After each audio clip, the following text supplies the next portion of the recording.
मंगल ग्रह को अगर हम आप ज्योतिष से कनेक्ट करते हैं तो यही मंगल ग्रह व्यक्ति के रक्त का कारक नहीं माना जाता है। अब मंगल ग्रह व्यक्ति की कुंडली में अगर सही जगह पर नहीं बैठा है जगह दे दो, तो व्यक्ति क्रोधी नहीं बन सकता।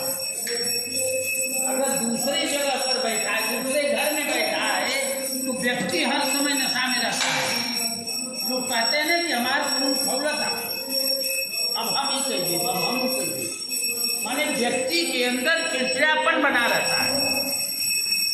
और यही मंगल ग्रह हमारी आपकी कुंडली में अगर पहले घर में बैठ जाए, चौथे घर में बैठ जाए, सातवें घर में बैठ जाए, आठवें घर में बैठ जाए और 12वें घर में बैठ जाए, तो व्यक्ति की कुंडली को मांगलिक बना देता है।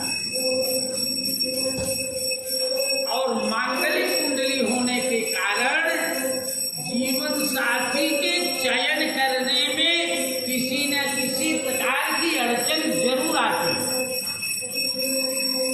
चाहे जीवन संगिनी चयन करने में अड़चन आए, चाहे वैवाहिक जीवन में शादी होने के बाद में पत्नी से विचार न मिले, ये भी अड़चन आते हैं। इन सब के अड़चनों को दूर करने के लिए हम आप विवाह से पहले कुंभ विवाह कर माने अर्क विवाह करते हैं। अर्क विवाह और कुंभ विवाह 2 प्रकार के होते हैं। यदि पुरुष की कुंडली में मंगल ग्रह के द्वारा कुंडली मांगलिक है तो अर्क विवाह करना आवश्यक होता है। अब अर्क विवाह क्या है उसको भी जान लेना आवश्यक है। जैसे ये वृक्ष जो देख रहे हैं आप, इस वृक्ष को अर्क कहते हैं। अर्क माने होता है मदार। मदार के वृक्ष से लड़के का विवाह किया जाता, और यदि लड़कियों की कुंडली में होता है तो वह कुंभ विवाह होता है या पिप्पल विवाह होता है। यानी विष्णु भगवान के साथ में लड़कियों का विवाह किया जाता है। और इनमें सोने में सुहागा बनाने का काम, यदि यह पूजा मंगलवार के दिन किया जाए तो और बढ़िया हो जाता है। क्योंकि शास्त्र ये कहता है कि स्थाप्यम समाप्यम शनि भौम वाले, भौम माने मंगलवार के दिन यदि मंगल चंडिका स्तोत्र का पाठ भी कर लिया जाए तो भी वैवाहिक जीवन में आने वाली अड़चनें दूर हो जाती हैं और मनोनुकूल लड़की मिल जाती। अब रही बात ये अर्क विवाह, तो विस्तार से भी जान लीजिए। ये विवाह होने का मतलब कि एक बार इनका विवाह हो जाए। हनुमान जी को तो आप लोग जानते ही होंगे। हनुमान जी के पास हनुमान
उसमें कोई बाध्यता नहीं होगी, तुम घबराओ मत। सूर्य नारायण की बेटी एक थी जिसका नाम था सुवर्चा, और सुवर्चा आजन्म से ही ब्रह्मचारिणी थी। और तपस्या करते करते ऋषि मणि जब जिसकी तपस्या कर रहे थे, वो जब खुश हुआ वरदान मांगने को कहा, तो सुवर्चा ने कहा मुझे ऐसा वरदान दीजिए कि मेरा विवाह ब्रह्मचारी से ही हो।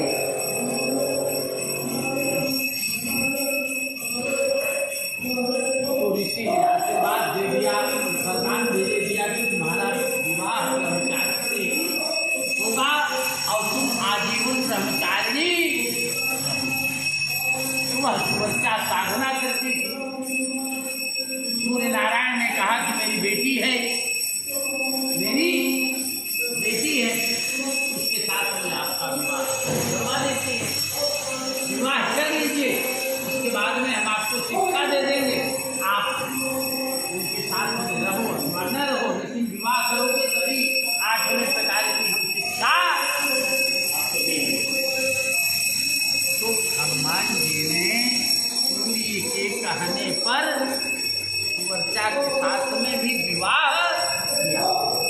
नेट में अगर खोजेंगे तो आपको दिख देगा, समझ रहे हैं। और उसी प्रकार से किसी के वैवाहिक जीवन में आने वाली अड़चनों को दूर करने के लिए यह अर्घ विवाह किया जाता है।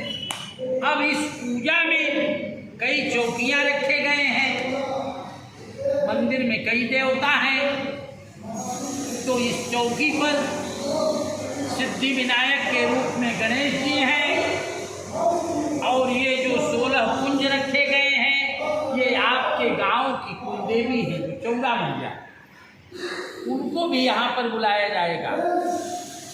और आगे देख रहे हैं अगले चौकी पर चतुष्षष्ठी योगिनी, जिसमें महाकाली, महालक्ष्मी, महासरस्वती सहित 9 की दुर्गा देवियां, उन्हें भी बुलाया गया।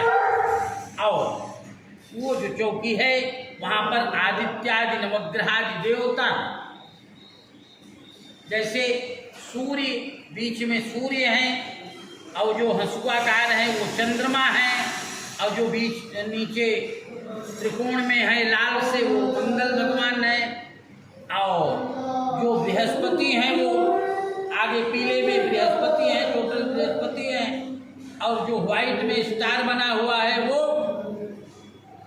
शुक्र है, जो एरो बना हुआ है ग्रीन में वो बुध महोदय हैं, और ये शनि है बीच में जो एरो बने हुए हैं, और वो राहु, और ये